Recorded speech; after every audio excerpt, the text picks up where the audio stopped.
Vamos lá. Boa tarde, boa noite aos amigos da TV 247. Começando mais uma semana, começando mais um programa Léo ao Quadrado com meu amigo Leonardo Estopa.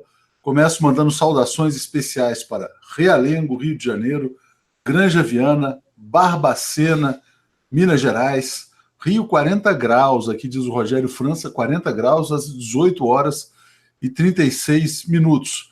Vou aqui mandar um recado para o Alexandre, que também está pedindo para todo mundo sair de coletes laranja aqui no Brasil, talvez em homenagem ao Queiroz, né?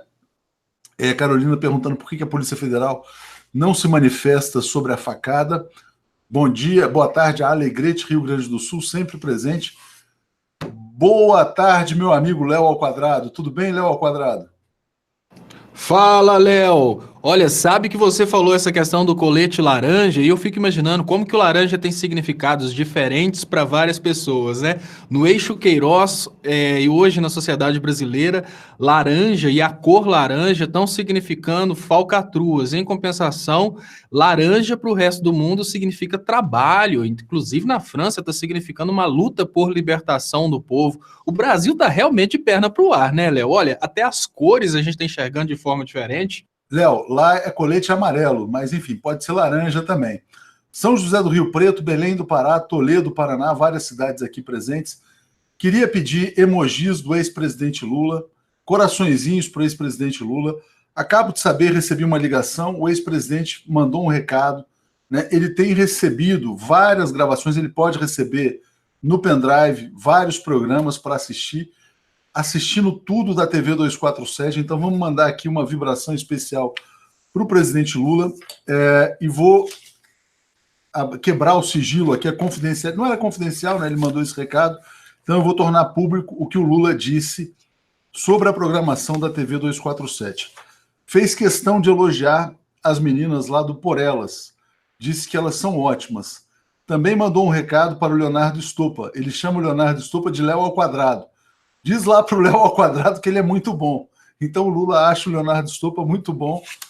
Assiste também, mandou um recado para o Bom Dia e para o Boa Noite. Está curtindo muito. Bom dia, boa noite. Ele assistiu, mandou um abraço para o Conde, pediu para o Mauro Lopes. O Lula é tão bem-humorado que ele pediu para o Mauro Lopes dar comida para os cachorros. Falou, Mauro, manda o Mauro dar comida para os cachorros, porque eles têm que parar de latir um pouco, né? E o Lula assistiu também, mandou um recado para o Mercadante, falou para o Mercadante que o programa do Mercadante está muito bom, mas pediu para ele olhar mais para a câmera, porque às vezes o Mercadante tem uma mania de ficar lendo muita coisa, ele olha para baixo, ele pensa muito, né, para organizar as ideias, então falta olhar mais assim para a câmera. Recado do Lula, o Lula está sendo um diretor de arte da TV 247 e ele assistiu a entrevista do Eduardo Moreira, do Economista. Falou, olha, esse economista é muito bom, ele fala coisas novas, fala coisas boas, fala coisas interessantes, mas precisa dizer para ele que para fazer a verdadeira revolução é preciso ter maioria no Congresso, né?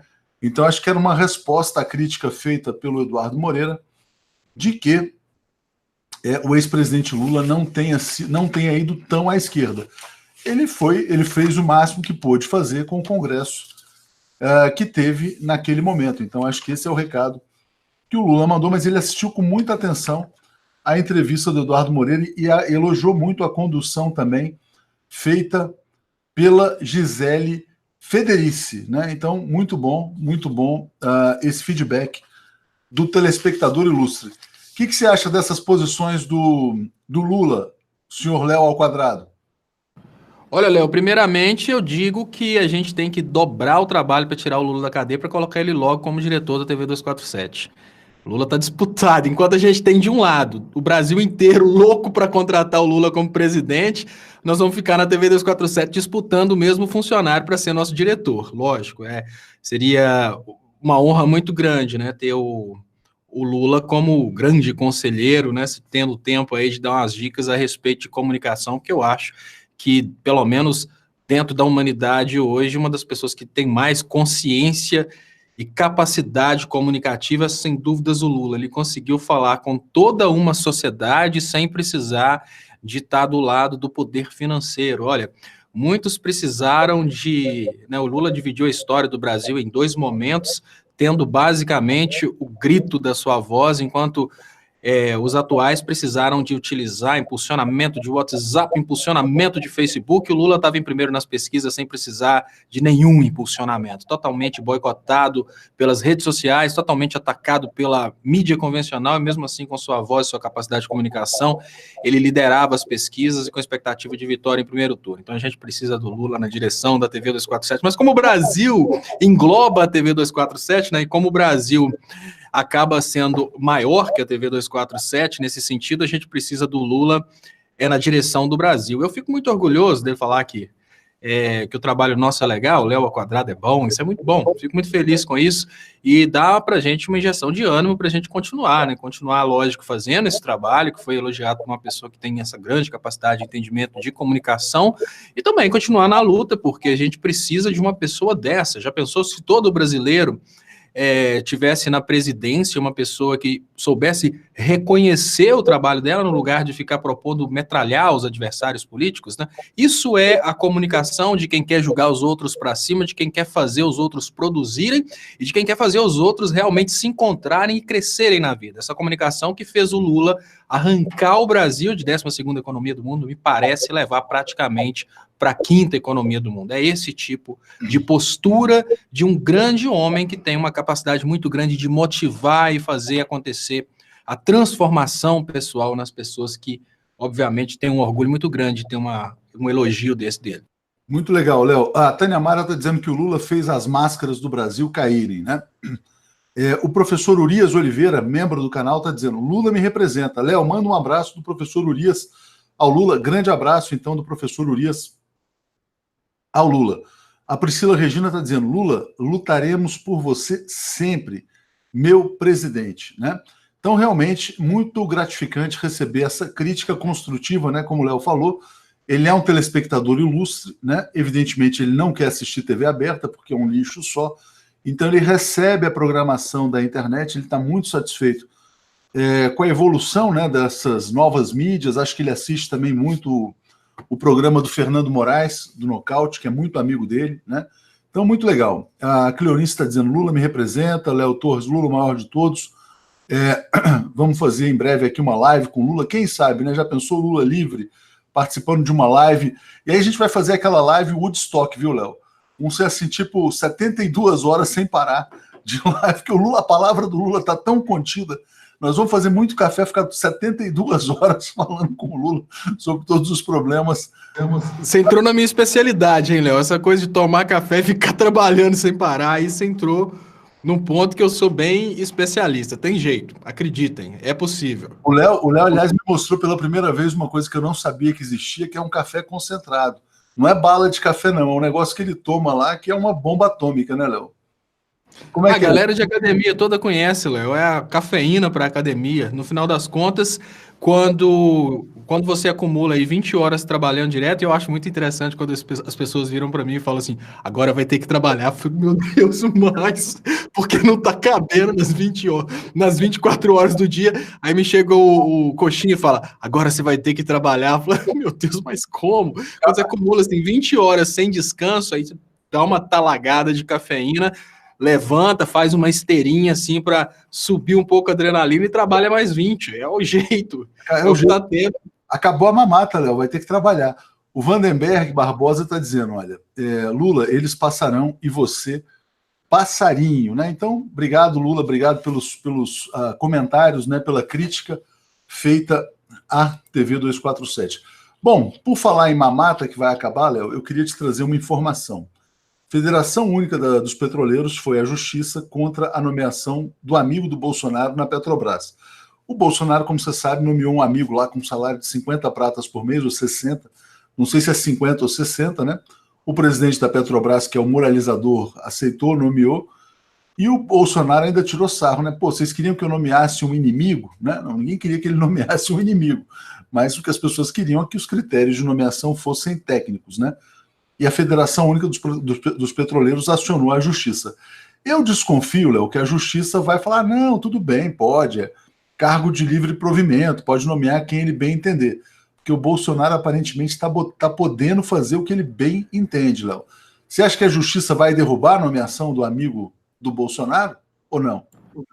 Eu acho que não, Léo. Tem dois critérios aí que precisam ser averiguados, né? Primeiro tudo bem, é um cargo de livre nomeação, é um cargo de confiança, mas tem o regimento da Petrobras. A Petrobras não é simplesmente uma empresa estatal, ela é uma empresa de economia mista. Então não é simplesmente chegar e falar assim, não, eu vou nomear Toninho Queiroz para trabalhar na Petrobras. Não é assim.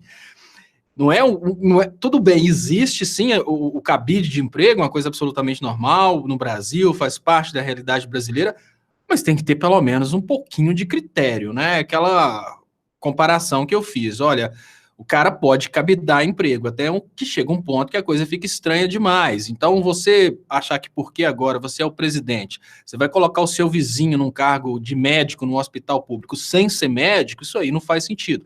Então, se dentro da Petrobras existe aí um critério escrito a respeito das nomeações políticas, esse critério tem que ser seguido. Isso porque, volto a falar, a Petrobras tem compromisso também com seus acionistas. Mas qual que é o grande problema?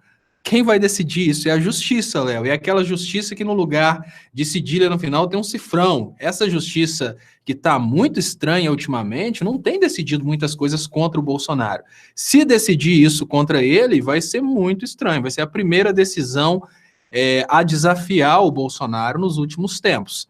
E a gente está vendo, inclusive, o Ministério Público cogitando a possibilidade de oferecer denúncias sem ouvir a família Queiroz. A gente sabe que o lenga-lenga da família Queiroz é exatamente para distanciar o oferecimento de denúncia e por aí vai. Eles estão com controle sobre as instituições.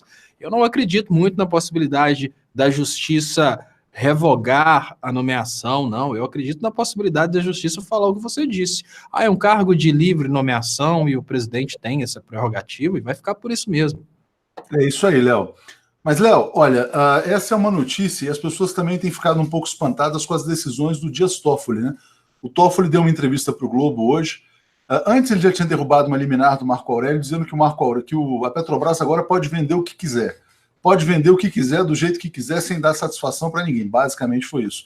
E hoje está dizendo que o Supremo também não vai fazer nada para deter a liberação das armas, dizendo que, embora o Brasil tenha o Estatuto do Desarmamento, né, tenha feito um referendo, inclusive, sobre isso, que decidiu pelo desarmamento, o Toffoli está dizendo, não, isso aí, se não fere cláusula pétrea da Constituição, pode ter decreto, pode ter tudo. O Toffoli, ao que tudo indica, presidente do Supremo, se tornou ali um ministro absolutamente bolsonarista também, Léo.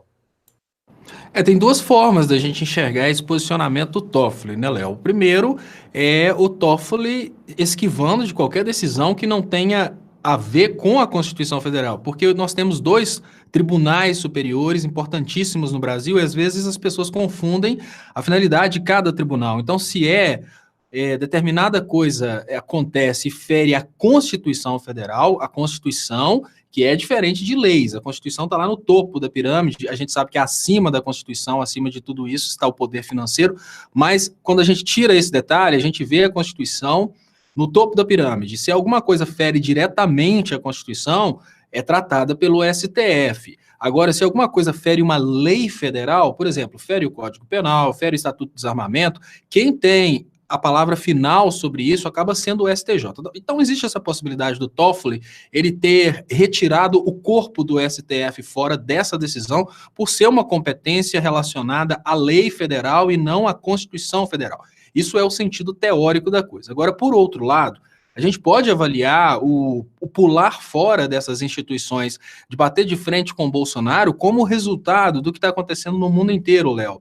Eu fiz um vídeo e publiquei no canal Leonardo Stoppa a respeito de um sinal muito forte para o fim da esquerda. E quando eu falo fim da esquerda, o que eu quero dizer não é que a esquerda vai ser metralhada, como disse o Bolsonaro, mas é uma adaptação das pessoas que têm ideologia de esquerda para a demanda social desse momento. E o que é a demanda social desse momento?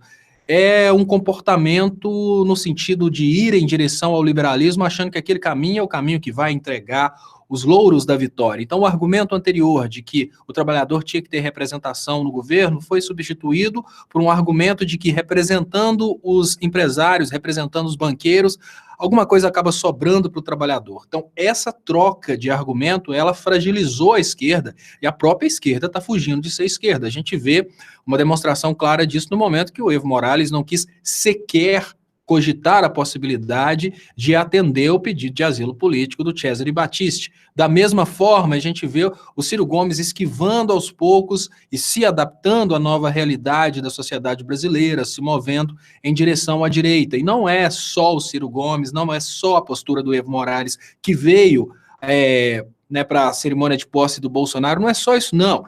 A gente vê constantemente fenômenos que mostram uma redução da esquerda. O Toffoli, ele está se adaptando. O Toffoli chegou à conclusão que, olha, que adianta eu continuar a tentar proteger uma sociedade se essa sociedade está gritando por opressão, se essa sociedade não quer ser defendida? O que eu tenho percebido nas autoridades constituídas hoje é isso, elas estão se adaptando a essa nova sociedade, e a uma sociedade que está nas mãos do controle ideológico de pastores que são submissos a essa ideologia de extrema-direita. Eu acho que está todo mundo fugindo de continuar resguardando o direito do povo que o povo não quer resguardo nenhum. Léo, já que você está de camisa azul, né, e a Roseli Martins está lembrando que meninos vestem azul, viu, Estopa? Eu vou trazer uma notícia sobre a Damares, a ministra Damares, que é a ministra, vamos dizer assim, da piada aí do governo Bolsonaro, enfim, né? Ela atacou as feministas. Você falou de opressão, ela atacou as feministas. Ela disse que feministas não gostam de homens, são mulheres que não gostam de homens porque são feias, né? Vê se pode. A ministra dos direitos humanos no Brasil, no país do feminicídio, onde as agressões às mulheres estão crescendo, né, ela vem legitimar esse discurso de ataque, né, às mulheres que lutam por direitos das mulheres, dizendo que elas não gostam de homens, são feias, né, ou seja, desqualificou quem luta por igualdade, né? Léo, você tem uma filha mulher, né? Já pensou? Né? Você quer que ela cresça num mundo onde quem luta por igualdade de gênero seja classificado como uma pessoa feia que não gosta de homem porque é feia? Léo, o mais desesperador nesse momento é que a gente começa a se perder e a gente se pergunta, peraí, será que a Damares está fazendo política ou será que realmente a Damares, que é a ministra responsável por esse assunto, não sabe o que é a luta das feministas? Isso é o mais desesperador, porque, olha, se a Damares está fazendo política, ela está comunicando com o público dela, o público fanático que realmente acredita que existe uma tensão entre as feministas e os homens. Não existe tensão entre feministas e os homens. Na maioria das vezes, as feministas são casadas. O que existe é uma tensão entre as feministas e uma sociedade que cria diferenças entre o mesmo serviço feito por uma mulher e o mesmo serviço feito por um homem. A mesma atividade artística quando feita por uma mulher ou quando feita por um homem. Cria distinções entre produtos iguais vindos de mulheres e homens. O desespero todo é imaginar, peraí, será que a Damares está fazendo política e sabe o que existe por detrás da ideologia feminista? Ou será que a Damares é uma pessoa responsável por essa pauta, mas não tem noção do que é o feminismo? Isso é perigoso, porque já parou para pensar se a Damares também, apesar de ser uma líder religiosa e não um fanático religioso, se a Damares também caiu nessa balela de que o feminismo é aquela ideia da mulher que não usa maquiagem, da mulher que não corta o cabelo debaixo do braço, essas coisas que foram trazidas aí pelo MBL, pelo Vem Pra Rua, por toda a campanha antifeminismo, se ela realmente acredita nisso, nós temos hoje no governo uma pessoa tecnicamente despreparada. Uma coisa é ela conhecer e, através do conhecimento, ela não acreditar que aquilo seja importante e não aplicar. Agora, se nós temos uma massa de manobra no Ministério, uma pessoa facilmente manipulável no Ministério, a coisa está bem pior do que eu imaginava. Se ela acredita nisso, nós estamos ferrados, Léo. Pois é, a Sueli Alves de Lima está dizendo que a Damares é ridícula. A Maria Silva dizendo, as feministas em Portugal são lindas e bem casadas. Né? Você tem aqui também um comentário da Olivia, membro do canal, dizendo: sou feminista e tatuei o símbolo no braço. E sou hétero. Tá rindo aqui, tá mandando até uma risada. Célia Silva, essa mulher da goiabeira é mais doida do que imaginávamos, né? E aí, comparações entre ela e o Bozo, né? O Cláudio Alves dizendo, Toffoli não é bolsonarista, é só covarde mesmo. Aí já tem aqui muitas piadas aqui com a Damares, mas é muito sério, é muito grave, né? Aparentemente ela não sabe, não entende o que é o feminismo, ou tá, vamos dizer assim, tentando desqualificar porque tem uma motivação política, né? Olha aqui, ó, o Ricardo Felipe, homem, dizendo, eu sou um homem feminista e sou hétero. Interessante, né? Interessante a colocação. Bom, muita gente aqui ainda comentando sobre ela. Bom, vamos lá, vamos virar a página da Damares. Era só um breve comentário, Léo, porque tem muita coisa acontecendo no Brasil de hoje, né? Hoje houve a demissão do pessoal que comanda o INEP. O INEP é quem aplica o Enem, né? O Enem. E aí, quem está assumindo o INEP é um bolsonarista chamado Murilo Rezende Ferreira, né? Esse Murilo Rezende Ferreira já foi acusado por plágio em trabalhos acadêmicos e intelectuais, já traduziu o artigo de um cara chamado Michael Minitino, e o Michael Minitino é quem inspirou o ataque do terrorista da Noruega, um cara que matou 77 pessoas e feriu 319. Então, a pessoa que assume o INEP, aparentemente, é uma figura perturbadíssima, né, Léo? E ao mesmo tempo, a gente tem a demissão de pessoas tecnicamente preparadas, como você gosta de dizer, que eram responsáveis pela aplicação do Enem. O primeiro Enem do Bolsonaro, preparem-se, vai ser um vexame mundial, um vexame internacional, que tudo indica, Léo. Você já imaginou que no primeiro Enem vai ter, assim, quem é o maior herói nacional? Aí vai estar as opções. A opção certa vai ser o Ustra. Aí depois eu tenho uma pergunta. Descubra quem vive. Aí vai estar lá, isso vive, vai estar Ustra vive, que vai ser a resposta certa. Vai ser um Enem muito estranho, um Enem de doutrinação. Mas, Léo, cá para nós, para que Enem em um país que vai abolir investimento no ensino superior? Para que Enem? Enem para quê? Né? Eu vejo o INEP como um órgão fadado à morte. É mais um cabidão de emprego, talvez para querosar parte do salário do cara, porque é a mesma coisa, quando falavam, pauta do Ministério da Cultura, mas espera aí, ainda que exista Ministério da Cultura, o Ministério da Cultura vai ficar sob a tutela do Bolsonaro, que odeia cultura. Então é melhor não ter essa pauta. O INEP vai ficar sob a tutela do Bolsonaro, a menos que a inteligência de Israel decida que é importante colocar esse tipo de Enem, né, perguntando quem foi o herói de guerra brasileiro, Ustra vive. Eu imagino que a pressão das elites para retirar o investimento na educação vai acabar tornando o Enem uma coisa desnecessária. Só talvez para qualificar, mas não sei para quê. Eu acho que, bom, enfim. Da mesma maneira, né, Léo? Para que Enem, né? Então, para que da mesma maneira? Para que ITA se não tem mais Embraer, né? Realmente a mesma questão colocada. Ô, Léo, vamos falar um pouco, antes da gente falar sobre o recuo novo do Bolsonaro nessa questão do acordo do clima, dos assuntos do fim de semana. Como é que você viu o episódio Cesare Battisti, né? Já está na Itália, vai ser preso na Sardenha. A decisão do Evo Morales foi também de não conceder o asilo, né? A direita fez uma festa aqui no Brasil, o Bolsonaro tentou trazê-lo para o Brasil para tirar uma foto, né, deportando, mas não conseguiu trazê-lo para o Brasil. Qual que é o balanço que você faz desse episódio, Léo? Olha, eu vejo como balanço desse episódio um enfraquecimento da esquerda mundial. E eu vejo uma coisa um pouco triste. Para mim, se o Cesare Battisti é realmente terrorista, tem que estar preso. Eu não me posiciono do lado do Cesare Battisti, mas eu vejo que a esquerda já está com medo de desafiar o poder financeiro. É lógico que a prisão do Cesare Battisti é uma mensagem para o resto do mundo com o seguinte teor: olha, não tentem desafiar o poder financeiro. Não tentem fazer qualquer tipo de levante contra a dominação das elites sobre os mais pobres. Essa é a mensagem. Eles não fizeram questão de prender o Cesare Battisti tão somente por causa das mortes, mas por causa do motivo das supostas mortes.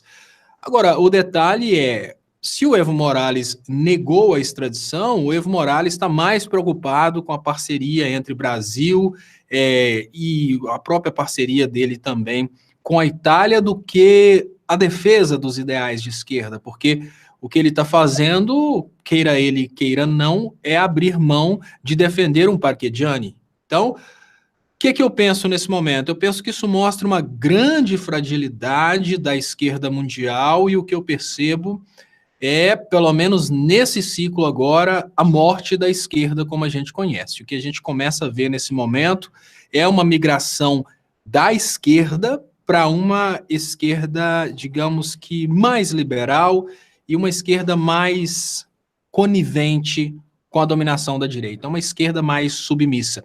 Não acho que seria interessante para o Evo Morales manter o Cesare Battisti, dar pelo menos uma oportunidade para o Cesare Battisti pedir o asilo. Eu acho que isso era obrigação dele, já que ele está na mesma linha ideológica. Se seria bom para ele, eu acho que não, com certeza não. O Lula herdou aí uma quantidade muito grande de críticas exatamente por causa desse asilo político, mas o Lula foi coerente em termos de ideologia. O Lula segurou o Cesare Battisti e falou, olha, ele é um condenado político. E isso aponta para coisas importantíssimas, Léo. Esse fraquejar da esquerda já mostra que é praticamente impossível imaginar que os presos políticos do Brasil vão ter asilo político ao redor do mundo, porque está cada vez mais difícil imaginar a possibilidade do mundo continuar tendo políticos de esquerda. Os políticos de esquerda estão se adaptando a essa adaptação tecnológica que conseguiu modificar a cabeça do Peru da Sadia, que passou a defender a Sadia, eu digo, modificar a cabeça do trabalhador, que passou a se posicionar do lado do opressor e não do lado daqueles que defendem os trabalhadores. Então, não sou a favor de defender o Cesare Battisti, mas por coerência eu vejo que a esquerda ficou muito fraca por não ter lutado para mostrar que, olha, antes de mais nada, a luta pelo direito dos trabalhadores é uma coisa que precisa ser protegida. O que eu vi no episódio do Cesare Battisti é um abandonar da ideologia de esquerda, um abandonar da luta pela libertação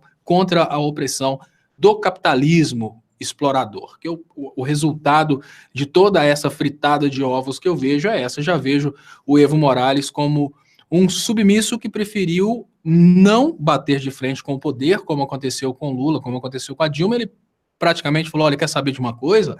Não sou eu que vou tomar tapa na cara. Vou lá na posse do Bolsonaro, vou entregar o Battisti e que venham os Estados Unidos, deixem um pouquinho para o meu povo, por favor, mas que venham e mandem, dê as ordens que a gente não vai bater de frente, não. A gente prefere aceitar, afinal de contas, dói menos.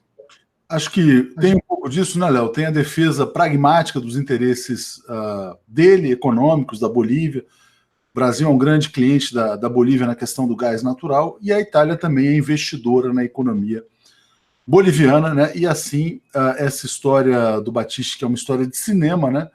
Tem esse final triste, né? Ele é entregue lá a uma prisão na Sardenha.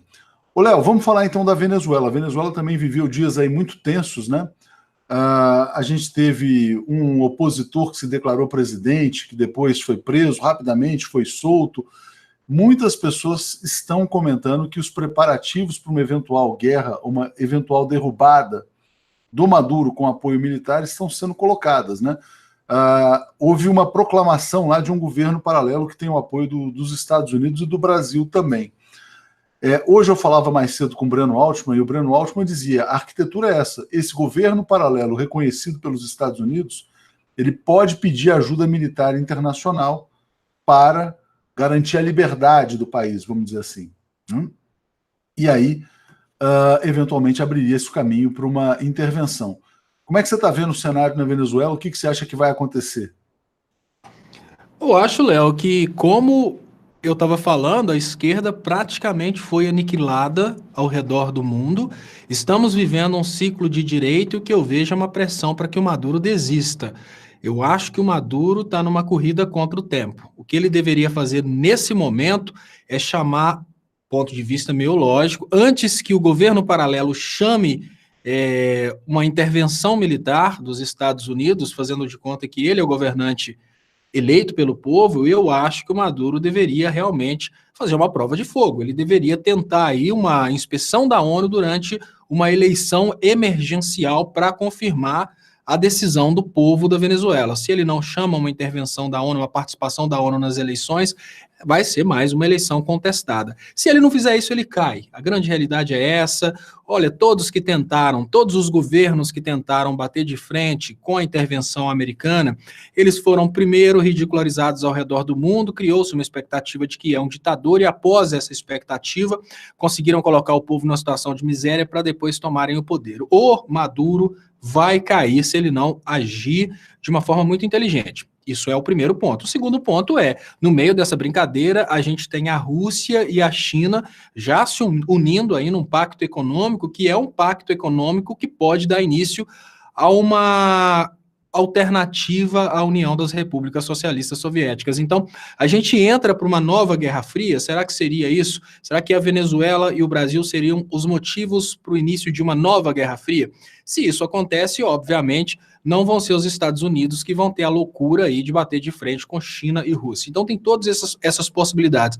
Eu acho que a possibilidade interessante para o povo venezuelano seria o Maduro correr contra o tempo, chamar novas eleições e falar, olha, mais uma vez, eu chamo novas eleições e coloco o meu cargo à disposição da decisão do público. Só que dessa vez que ele clame por uma participação da comunidade internacional para legitimar o mandato dele, porque tá difícil realmente, por mais que seja legítima a eleição do Maduro, a percepção que eles conseguiram criar ao redor do mundo é de que o Maduro é um ditador, que ele não teria legitimidade, e ele só derruba essa percepção se ele fizer novas eleições, mas com a participação do mundo inteiro. Se ele não faz... Contra a soberania da Venezuela, ela não tem que prestar contas para o resto do mundo, mas se ele não fizer uma coisa dessa, ele cai do mesmo jeito, é o ponto de vista que eu tenho. Léo, você sabe que os Estados Unidos querem levar a liberdade para a Venezuela, pelo menos esse é o discurso, né? O Mike Pompeo, que é o secretário de Estado, ele foi à Arábia Saudita, e ele tirou uma foto ao lado do príncipe herdeiro, o príncipe Bin Sultan lá, que é o principal suspeito de mandar matar um jornalista, o Khashoggi, que foi cortado, picotado dentro do consulado da Arábia Saudita na Turquia. E ele falou o seguinte, ele falou que depois da conversa com o príncipe, que é o principal suspeito, os responsáveis serão punidos, então as relações com a democrática Arábia Saudita devem ser mantidas da forma como estão, né? Como é que você vê esse duplo padrão moral dos Estados Unidos em relação à liberdade, né? A Arábia Saudita... Mas como uma puta cara de pau, né? Qualquer tipo de opressão que resulte em lucros para os americanos, para os donos dos Estados Unidos, para esses banqueiros que controlam tudo, desde que esteja a favor deles, qualquer opressão é bem-vinda. Eu vejo como uma grande cara de pau. Mas o mais difícil é o seguinte, a gente vê como uma grande cara de pau, a gente sabe que os Estados Unidos, eles adoram a liberdade, mas não permitem que ela aconteça, mas e para explicar isso para o resto do mundo é praticamente impossível. A gente está vivendo uma era que pode ser muito comparada com a Idade Média. A gente está vivendo uma idade das sombras, só que as sombras nessa idade agora, nessa idade contemporânea, ela não está sendo causada pela Igreja Católica como antigamente, ela está sendo causada pelo entretenimento. Então, o camarada assiste um jogo de futebol, no meio do jogo de futebol aparece uma reportagem falando sobre o ditador sanguinário da Venezuela. O cara estava feliz, ele fica triste por causa do ditador sanguinário, e ali, por causa de uma intervenção durante o jogo de futebol, ele repete o resto da vida que lá na Venezuela tem um ditador sanguinário. Esse tipo de coisa que funciona exatamente porque quem quer a Venezuela invadida são exatamente os patrocinadores que estão aí hoje sustentando essas emissoras de televisão, isso é praticamente indestrutível. Entramos numa situação indestrutível. A única chance para a Venezuela é realmente esse pacto Rússia e China, e mesmo assim isso não é um bom resultado para o mundo. Exatamente. É você trazer para a América do Sul uma guerra fria, um conflito entre as potências nucleares. A Célia Regina História está dizendo, muito triste ouvir tudo isso de você, Léo Estopa. O Cláudio Alves dizendo, a política não pode ser comparada, a Bolívia não pode ser comparada ao Brasil ou à Venezuela em importância econômica e geopolítica. É muito mais vulnerável. Eu creio que a Bolívia não tem condições de encarar o que a Venezuela encara. Também acho que existe uma certa injustiça nessas cobranças ali em relação ao Evo Morales, né? Paulo Andrade está dizendo que o Brasil está à deriva com Bozo e a família laranja, né? Léo, vamos falar então sobre a questão Bolsonaro, né? Hoje, o ministro do Meio Ambiente, que é o Ricardo Salles, ministro polêmico, né, que não poderia, foi condenado por improbidade administrativa, ele anunciou que o Brasil se rendeu e não vai sair do Acordo de Paris. O Acordo de Paris é o Acordo do Clima, né, que prevê lá as reduções das emissões, etc. O Brasil vinha reduzindo nos governos democráticos dos presidentes Lula e Dilma, reduzindo desmatamento, inclusive, tal, né? E o Acordo do Clima é muito importante porque todos vivemos no mesmo planeta, naturalmente, e também por uma razão pragmática, porque países europeus, por exemplo, não fazem acordos com aqueles que não respeitam esses acordos climáticos, né? Ou seja, é uma derrota do chanceler, do Ernesto Araújo, que dizia que seria contra o globalismo, essas coisas, as decisões multilaterais que vêm de fora, e é uma vitória do pragmatismo, né? Por quê? Porque até para os produtores agrícolas, que estão muito representados pelo governo Bolsonaro, seria uma burrice muito grande sair do Acordo do Clima. Você acha que o Bolsonaro, enfim, se rende à realidade?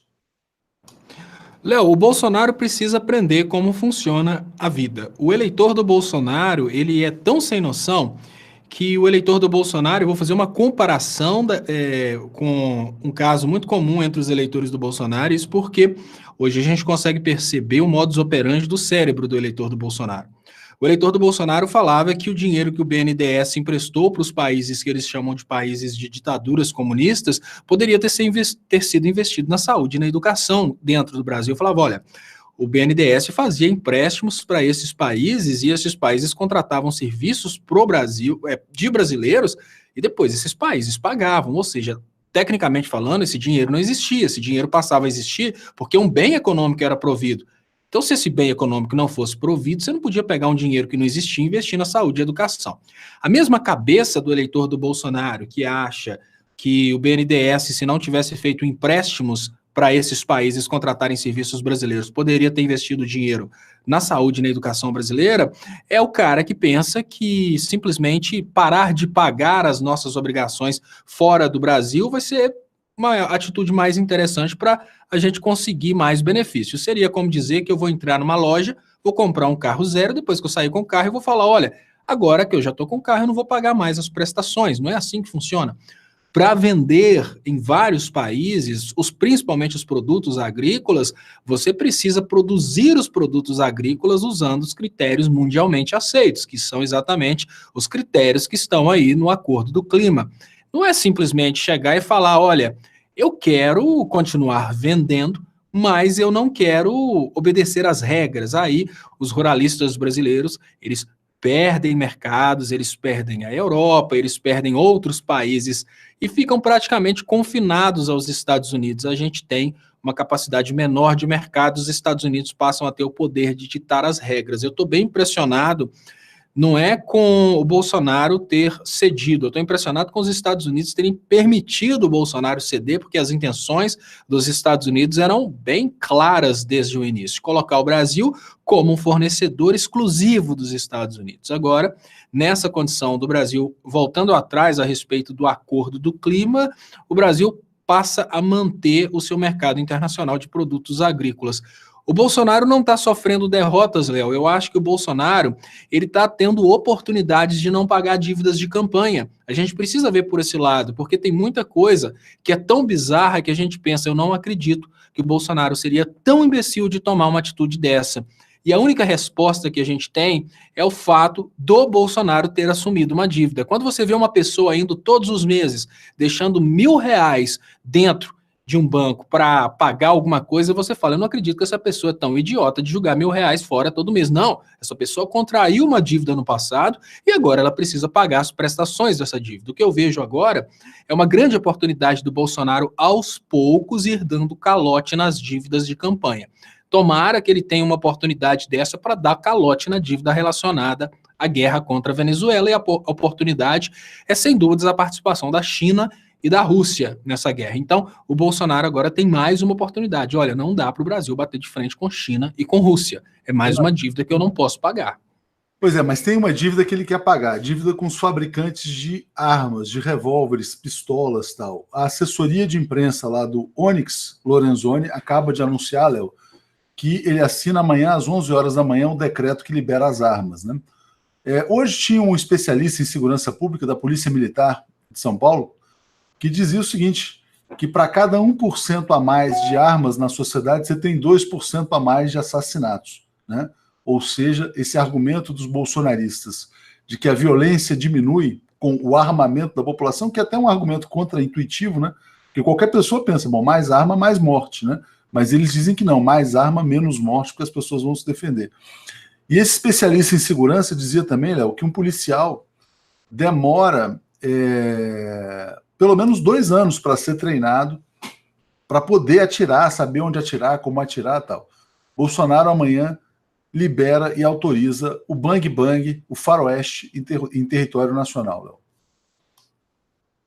Essa é a dívida mais complicada do Bolsonaro, porque esse argumento a favor da utilização de armas acabou conquistando não apenas o anunciante, né, não apenas o patrocinador de campanha do Bolsonaro, e também o patrocinador do Bolsonaro como pessoa, ele é garoto propaganda da Taurus, mas esse argumento conquistou também parte da população que apoia o Bolsonaro. Mas sabe, Léo, que essa dívida de campanha é aquela que menos me incomoda, porque essa dívida de campanha é aquela que eu imagino que vai causar o menor estrago. Por quê? Primeiro, para comprar armas, ele não está criando o Bolsa Minha Arma Minha Vida, ele está liberando a posse. Esse liberar da posse condiciona a pessoa ter dinheiro para comprar arma, o que é muito interessante. O eleitor do Bolsonaro é, em maioria, pobre e dificilmente ele vai financiar uma arma só para deixar o Bolsonaro feliz. Não acredito na possibilidade das pessoas terem condições de se defenderem do crime possuindo armas, mas uma coisa a gente precisa observar nessa modificação de tendência. Isso é uma modificação de tendência para pagar uma dívida de campanha dupla. Nós precisamos culpar parte da população por essa decisão do Bolsonaro. Isso não é uma coisa exclusiva dele. Nós temos uma massa de manobra no Brasil que realmente acredita nisso, e muita gente votou nele por causa disso. Eu vejo uma certa coerência no Bolsonaro assinando esse decreto. Primeiro, ele precisa responder para o povo da seguinte maneira: se querem merda, eu vos dou merda. É a política do pão e circo, é mais ou menos isso. Olha, eu ofereci coisas boas. Se não quiseram coisas boas, tomem aí o pão de circo. O pão e circo. Claro, o Bolsonaro nunca ofereceu coisas boas, mas se o Bolsonaro ofereceu essa posse de armas, seria estelionato eleitoral se ele não lutasse pela liberação dessa posse de armas. Eu acho coerente por parte dele. E acho uma decepção muito grande por parte do público, porque o público imaginava que o Bolsonaro ia usar os carros aí do governo federal e encher o porta-mala do carro de governo federal de armas e sair distribuindo uma para cada pessoa. Eu via crianças falando: eu tô doido pro mito liberar as armas que eu vou te dar um tiro na cara. É uma coisa completamente sem nexo. E o Bolsonaro libera uma coisa que já estava praticamente liberado, que era a posse de armas. O critério antes ficava pela discricionariedade do delegado de Polícia Federal. Essa discricionariedade agora ela é preenchida, não tem mais essa discricionariedade. Se a pessoa tiver os requisitos, ela vai ter direito de ter a posse de armas. Mas a pessoa continua sendo criminosa se ela sair com a arma de dentro de casa. Ou seja, o porte não está nas mãos de um decreto. O decreto pode até mexer um pouquinho nessa discricionariedade, que é uma discricionariedade do próprio executivo, ou seja, a Polícia Federal, ela é órgão do executivo. Bolsonaro tem que fazer isso, Léo. Se o Bolsonaro não fizer isso, ele não fez nada que ele prometeu. O detalhe é que a gente vai rir muito da cara do pessoal quando for numa loja e descobrir que uma arma custa muito dinheiro, né? O mesmo Bolsonaro que reduziu em R$6 o aumento, né, 6 ou 8, eu até esqueci, o aumento, R$8, o aumento no salário mínimo, é o Bolsonaro que agora vai dar a oportunidade para um assalariado comprar uma arma, 5, 6, até 10 mil reais, quem sabe? Vamos ver o que vai acontecer. Pois é, Léo, liberar armas é fomentar a violência. Isso deve ser para alcançar a meta de extermínio do povo, diz aqui a Silvana Torres. Falando em arma, Léo, muita gente pede para que a gente comente a questão da facada, né? Os documentários estão bombando sobre a facada, a suposta facada, né? A gente está tendo vários vídeos que têm saído em sequência, e em vários momentos, o que parece nesses vídeos ali? Que o Adélio ele era protegido por seguranças. Em algum ponto até dizem para ele, não, agora não dá, depois. Você acha que esse episódio da facada em algum dia, em algum momento, será esclarecido? Ou vai ser mais ou menos algo como foi o assassinato do Kennedy nos Estados Unidos, que ninguém acredita na versão oficial até hoje?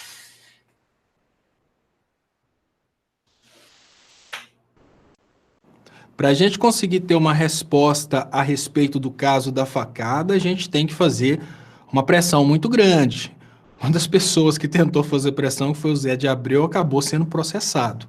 E hoje eles vão usar os meios oficiais para tentar calar todo mundo que falar sobre o caso da facada. Mas respostas precisam ser dadas. Por exemplo, por que não tem nenhuma foto da camisa do Bolsonaro ensanguentada no caminho para o hospital? Por que não tem fotos do momento em que o Bolsonaro retirou aquela camisa?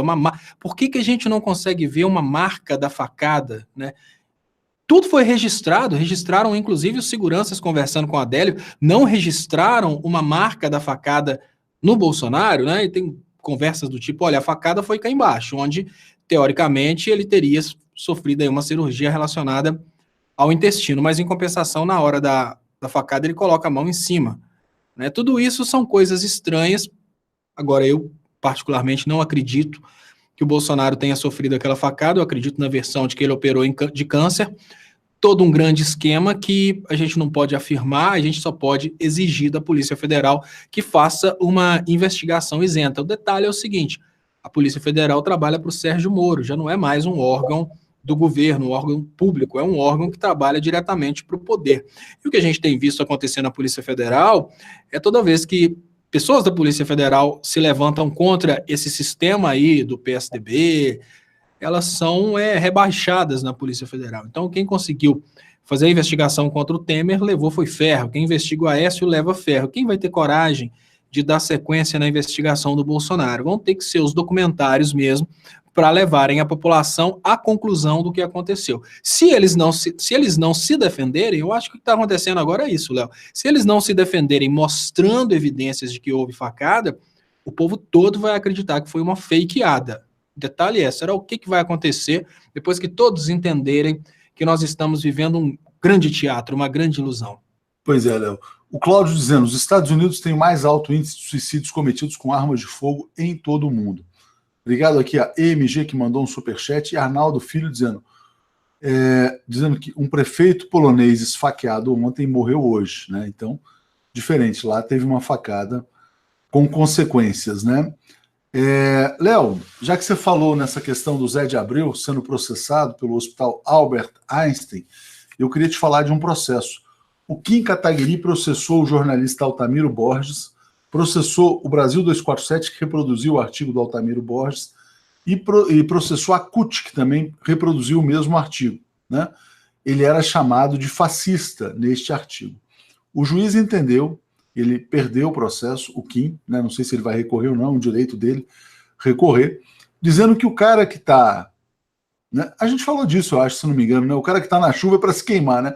O cara que está lá no debate público, atacando, intimidando, acusando, né? Ele também pode ser criticado, isso faz parte da liberdade de expressão. Não me lembro se a gente falou disso, se você quiser comentar alguma coisa a mais. A Gisele que me pediu para te trazer esse tema hoje do Kim Kataguiri. Sim, Léo, o que eu tenho falado todas as vezes que eu vejo uma pessoa de direita processando os outros por terem criticado, eu penso, essas pessoas ficaram conhecidas exatamente por criticarem. A diferença é que essas pessoas sempre criaram críticas sem nexo. O MBL trabalhou muito a ideia de que o Lulinha é dono da Friboi, eles trabalham muito os mitos a respeito da família do Lula, a respeito do Lula. O trabalho deles todo foi fundamentado em mentiras. Tudo bem, o Kim Kataguiri ele foi processado várias vezes, respondeu por vários processos, perdeu muitos processos. Me parece que o Kim, não tenho certeza, tem uma dívida milionária de processos judiciais que ele respondeu e perdeu. Agora, você tentar calar as pessoas com processos é o que não dá. É o que o MBL gosta muito de fazer. Quando o próprio Fernando Holliday, ele quis processar o Ciro Gomes porque o Ciro Gomes falou que ele seria um capitão do mato, né, um capitãozinho do mato.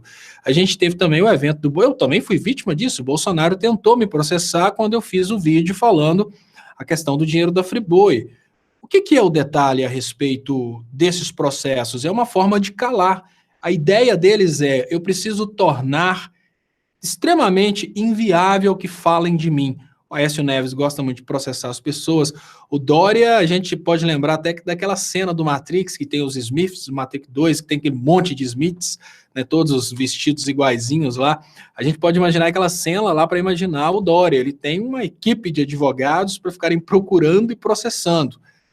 Isso é a estratégia da direita. Não falem de mim, eu gosto de falar de vocês, eu quero crescer sobre vocês, mas não falem de mim.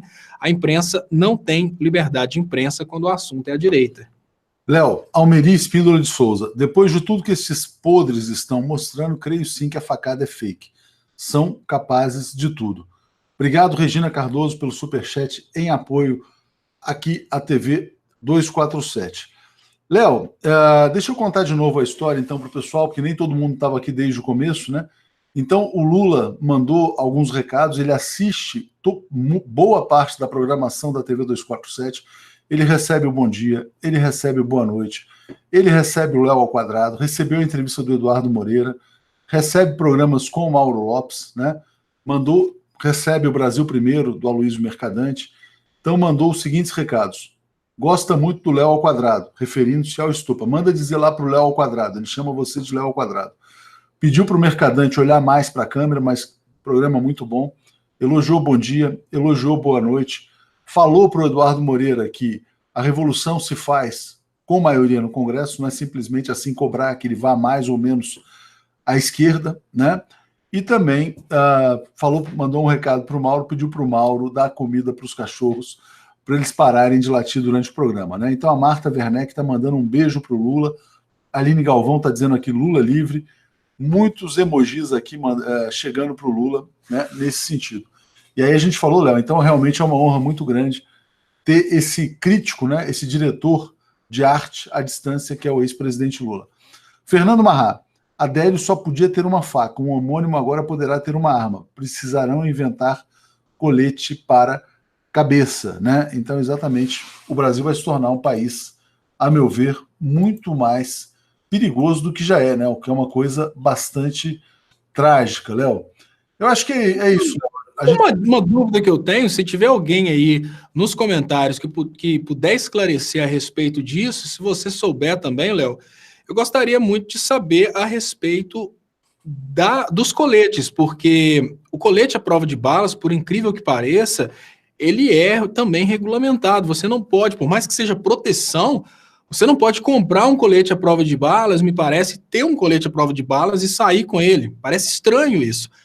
Essa declaração de liberdade de posse do Bolsonaro, ela abrange também os coletes, ou seja, uma pessoa vai poder adquirir uma arma para matar os outros, mas já fica totalmente liberado o direito do outro comprar um colete para se proteger do vizinho louco, ou essa situação nossa é mais ou menos assim, ele vai assinar uma liberação da posse das armas, mas como os coletes não são produzidos pela Taurus, os coletes ficam de fora, o colete fica proibido, mas a arma não. Isso é uma dúvida que eu tenho aí a respeito de como que vai ser essa nova etapa desse Brasil selvagem que a gente passa a viver agora. Pois é. A Tânia Nadaz dizendo, Lula vai nos livrar desse hospício. Júlio Stefani dizendo 247 fazendo história. Ronivaldo, 247, intelectualidade na veia, né? André Furtado pede que a gente faça vídeos didáticos explicando coisas como o caso do triplex. Boa dica para o Estopa, que faz vídeos didáticos, curtos, muito bem feitos. Então, gente, eu queria agradecer a todos pela audiência. Queria também pedir as assinaturas em brasil247.com/apoio. O apoio aos jornalistas pela democracia em brasil247.com/democracia e que sejam membros do canal também, quem puder ser membro. Antes de ser membro, precisa ser inscrito. Então, o mais importante é ser inscrito, divulgar o canal em suas redes sociais também, porque a gente já está chegando perto, Léo, dos 300 mil inscritos. Vamos alcançar essa meta rapidinho, talvez em janeiro ainda.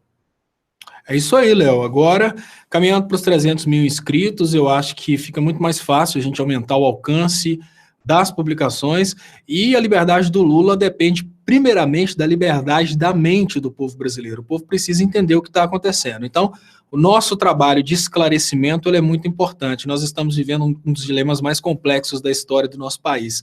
O povo precisa do Lula livre para poder retomar o crescimento, para poder entender o que está acontecendo e voltar a crescer. Em contrapartida, a liberdade do Lula depende da consciência do povo de que o Lula é um prisioneiro político e a saída da crise que a gente está vivendo hoje depende principalmente do Lula livre. Então, a gente precisa aumentar o alcance da publicação. É um trabalho importantíssimo, exatamente, conseguir mais inscritos, conseguir mais alcance. Vamos encerrar então aqui com o superchat da Vanusa Gomes dizendo: Lula, eu te amo, eu oro a Deus todos os dias por você, meu amado presidente. Então espero que Lula receba essa mensagem, certamente receberá, porque ele tem recebido pendrive todos os dias com os programas que ele gosta de assistir da internet brasileira. Grande abraço a todos vocês, boa noite, daqui a pouco tem Boa Noite 247 com Gisele, Paulo Moreira Leite e Alex Sonic. Valeu, Léo! Valeu, Léo. Boa noite, pessoal. E eu volto às 10h30 da noite com o programa Léo Estopa ao vivo. Obrigadão.